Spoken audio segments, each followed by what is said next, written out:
Hey everybody, Derek Simon from databasebetting.com.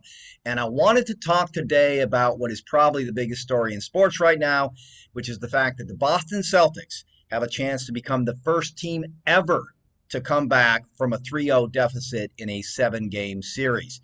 They won last night with zero point 0.1 seconds showing on the clock and now set up a game 7 in Boston.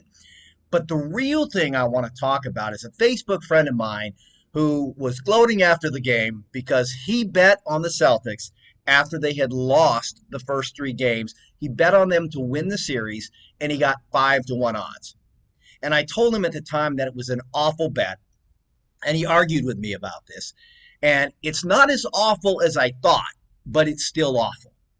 And look, if you're going to make money betting, you can't take the worst of the price. You see, I have a quote up there from Pittsburgh Phil. It's one of my favorites. Pittsburgh Phil was an old-time horse player, and he talks about the fact that you cannot be a successful horse player. You can substitute gambler in there if you're going to take the worst of the price all the time. And I want to illustrate that today. So he took 5-1 odds on the Boston Celtics winning the series after they were down 3-0. If you look here, I've got the lines of the games. I'll explain the actual odds in just a second, the money line odds, and so forth. So this is after they were already down 3-0. When you're assessing odds, first of all, as a general rule, when you're betting futures with a sports book, you're going to get the worst of the price, and you're going to get the worst of the price badly. In horse racing, they have some par mutual future bets. And if you look at the odds there, they are so much better than what you would get if you're betting through a sports book or a race book or whatever. So let me explain what the actual odds means. What I did is I looked at my database, which goes from 2007 to 2022, and I looked at the point spreads to get a winning rate. And I looked at it home and away also, just in case there was any kind of differences. There really wasn't, but still I wanted this to be as accurate as possible. So I found that teams that were underdogs by 1.5 points, which Boston was in the first game at Miami after they were down 3-0, their odds were 1.04. Those are the actual odds based on history. Okay? When the Celtics were favored by 8.5, you notice the odds were 0.33, 0.92, 0.33. -8, -8.5, basically the same. And I was rounding. I wasn't looking for an exact figure because, of course, it's history. It doesn't mean it's going to necessarily repeat in the future. But if you look at those odds, and if you look at the actual odds of winning the last 4 games of the series, 5.98 to 1. So keep that figure in mind, about 6 to 1. Because I know a lot of you are going to think, well, what's the difference really between 5-1 and 6-1? Makes a massive difference. In fact, if you were to take, that's basically 83% of the fair price, okay? So the 5 divided by 5.98, about 83%. If you took 83% of the fair price over a series of games, you basically change the vigorish from 4.5%. Because if you hit 50%, you're losing about 4.5%, okay? If you're taking 83% of the winning price, though, you make that vigorish 11.97%, almost 12%, which I know horse racing fans will think, well, that would be wonderful.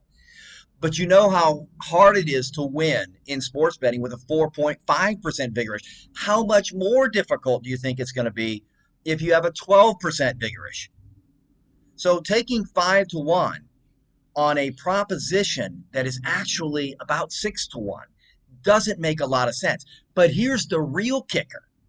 If this friend of mine had simply parlayed, he still would have done better. Here are the actual money line odds. These are the actual odds from covers.com. Or it might have been Action Network. It was one of the two. But you notice the odds here, even odds on the first game, 0.32, so forth and so on. Again, I won't go through all of those. But the chances of the Celtics winning 4 in a row here, 5.12 to 1. So not a lot better than 5-1, but still better. And again, the big part of trying to win when you're gambling is getting a good price.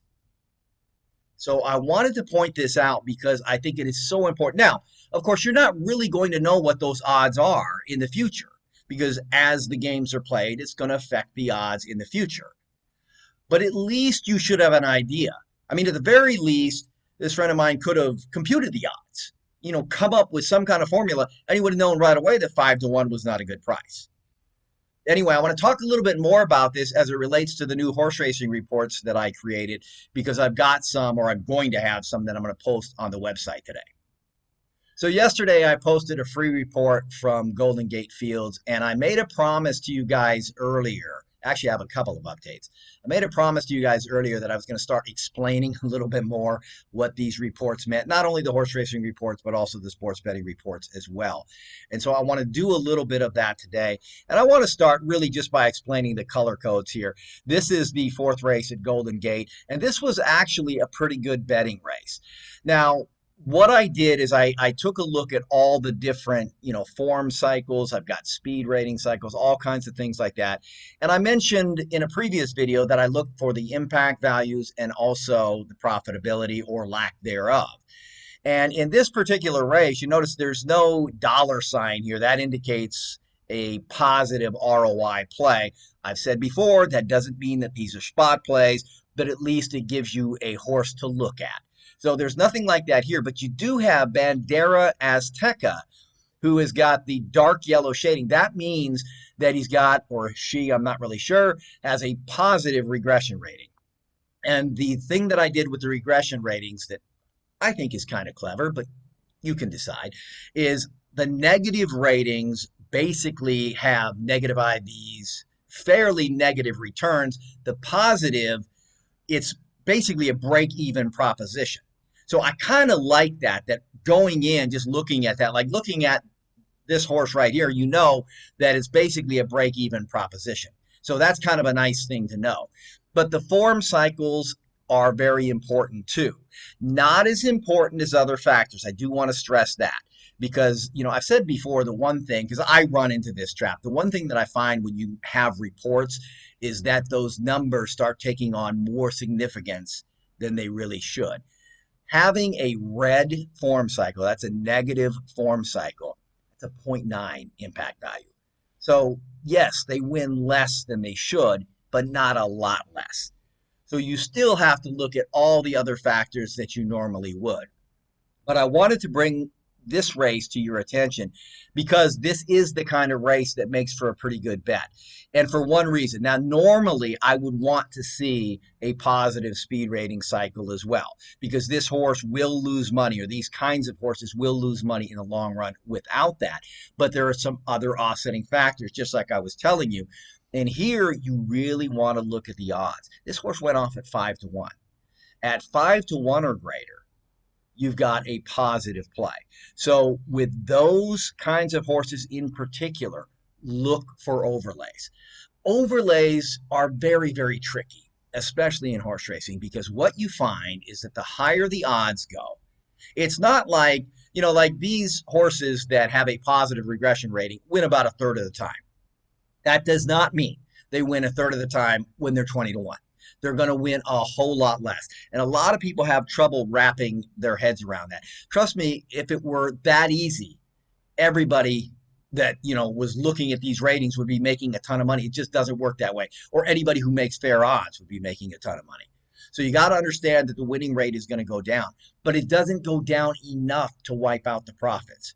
So in this particular case, because you have a fairly strong play, you can play an overlay. Now, if you were just taking, here's another race. I didn't even look at the results for this one, so I'm not sure who won this.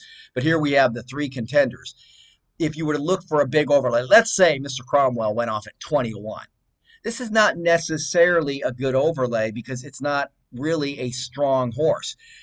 If you have some other handicapping factors that tell you it's a strong horse, that's fine. But just based on the regression ratings, it's not a horse I would make a big play on. So again, look for those dark yellow, that dark yellow shading. Look for that positive form rating. And of course, this horse is a good LSR. It's got some other things in its favor as well. Not only that, it's got a pace advantage. If you notice here, the pace figured to be very slow, or actually not very slow, but slow. And this horse is the only front-running presser in the race, but figures to get an easy lead. And that's exactly what happened. Anyway, I hope that helps. Again, I thank you guys for watching the video. If you like the videos, if you're getting good information from them, please consider subscribing, liking the videos. The cat's meowing in the background totally threw me off. Anyway, I hope you have a great wagering weekend. Take care.